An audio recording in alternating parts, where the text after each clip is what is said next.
کا رسول تو کائنات کے ہیں۔ احسان مومنوں پہ اس لیے کیا ہے کہ ان کے آنے پر جو رنگ ابو بکر صدیق کا ہے نا، ان کے نام پر جان قربان کرنے کی جو تڑپ عمر فاروق میں ہے نا،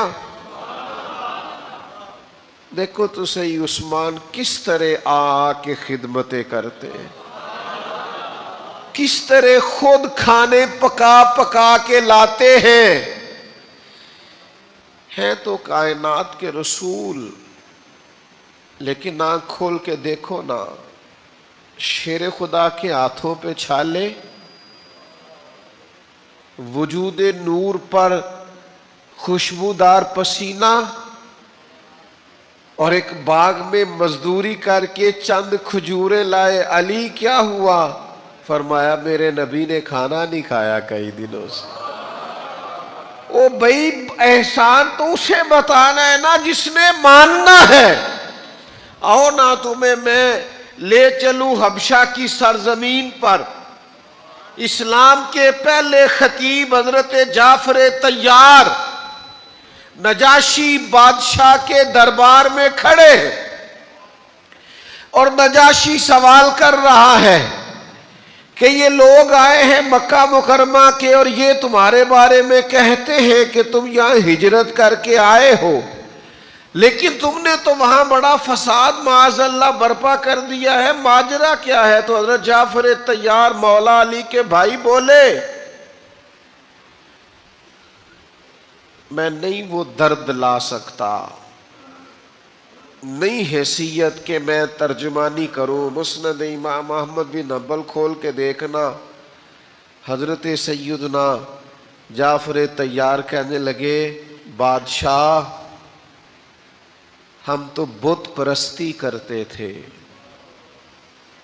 بھائیوں کا حق کھا جاتے تھے، پڑوسیوں کو ستاتے تھے، غریبوں پر ظلم ہوتا تھا، بیٹیاں زندہ دفن ہوتی تھی، پھر تجھے بتاؤں کیا ہوا؟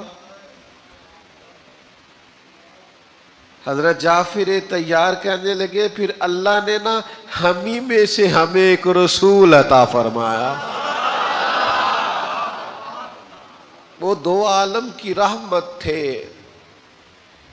وہ جہاں چاہتے وہی رہتے، یہ ان کی مہربانی ہے کہ یہ عالم پسند آیا۔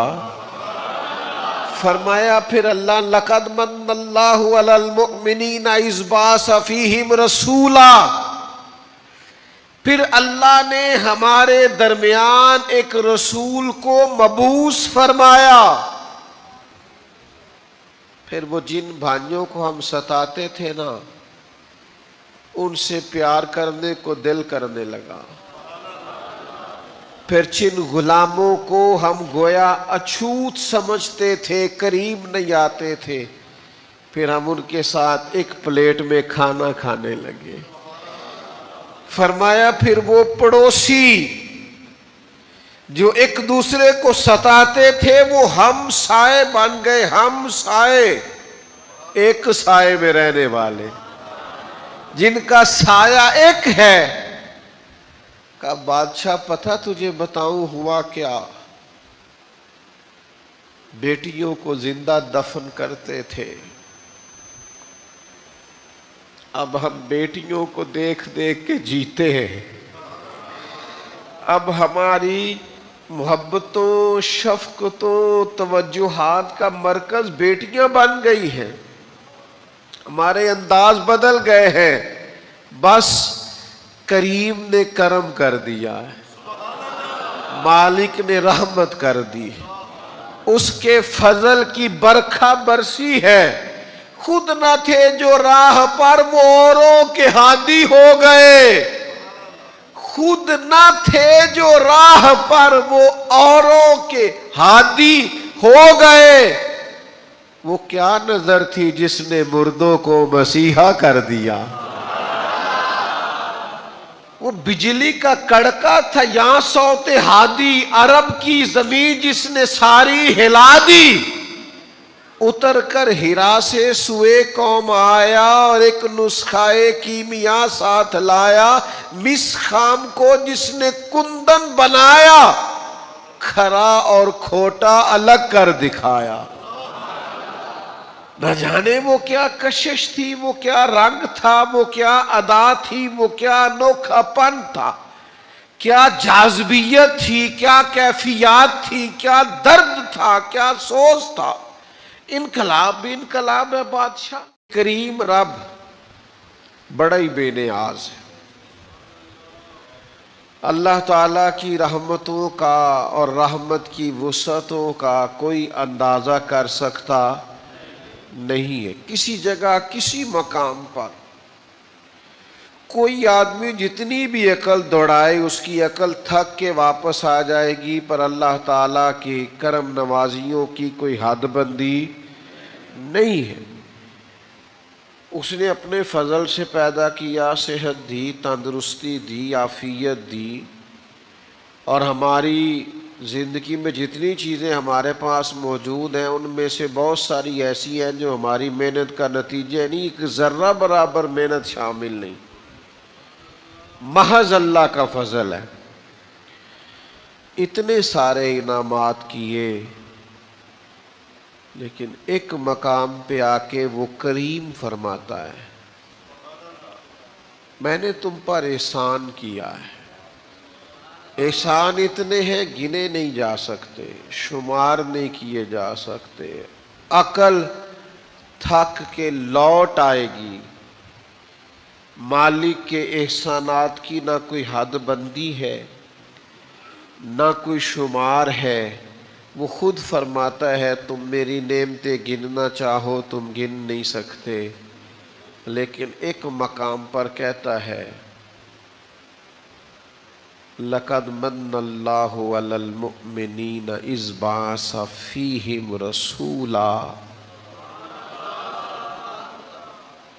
میں نے مومنوں پر احسان کیا ہے، انہیں اپنا رسول عطا فرما دیا۔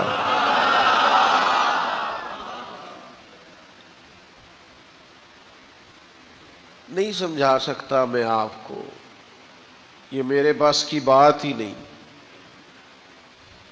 میں نہیں کھول سکتا اس جملے کو۔ جو تھوڑا بہت شعور ہے، جو تھوڑا بہت سمجھ بوجھ ہے، وہ تھکتی ہے۔ اپنی کم علمی، کم فہمی بار بار آڑے آتی ہے کہ کیسے کھولے اس جملے کو۔ لَقَدْ مَنَّ اللَّهُ عَلَى الْمُؤْمِنِينَ، نبی پاک تو کائنات کے رسول ہیں، حضور تو عالمین کے لیے رحمت ہے۔ وَمَا أَرْسَلْنَاكَ إِلَّا رَحْمَةً لِّلْعَالَمِينَ، اور صحیح بخاری کے لفظ ہیں اُرْسِلْتُ إِلَى الْخَلْقِ، میں مخلوق کا رسول ہوں، مخلوق کا، محض انسانوں کا نہیں، پوری مخلوق کا۔ قرآن مجید نے کہا کہ حضور رحمت للعالمین ہے، عالمین کے رسول ہیں، یعنی جس کا رب رب ہے نا، ان سب کے حضور رسول بن کے آئے ہیں، جنوں کے بھی، انسانوں کے بھی، حیوانوں کے بھی، جانوروں کے بھی۔ میں نے تو اعتراف کر لیا ہے، آج پہلی دفعہ کیا ہے کہ میں یہ مضمون آپ کو نہیں سمجھا سکتا، لیکن میری آپ اس کمزوری پر میری طرف توجہ تو زیادہ کریں نا۔ رسول مخلوق کے، احسان صرف مومنین پر۔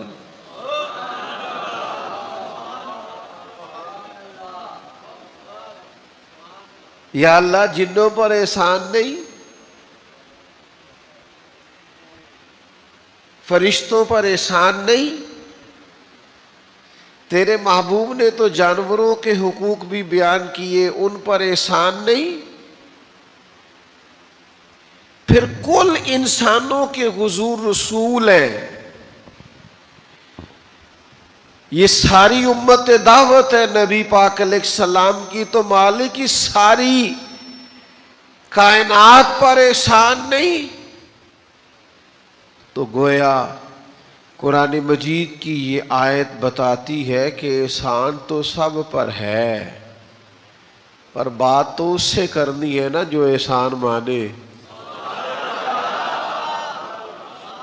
او بھائی بچے 4 ہیں،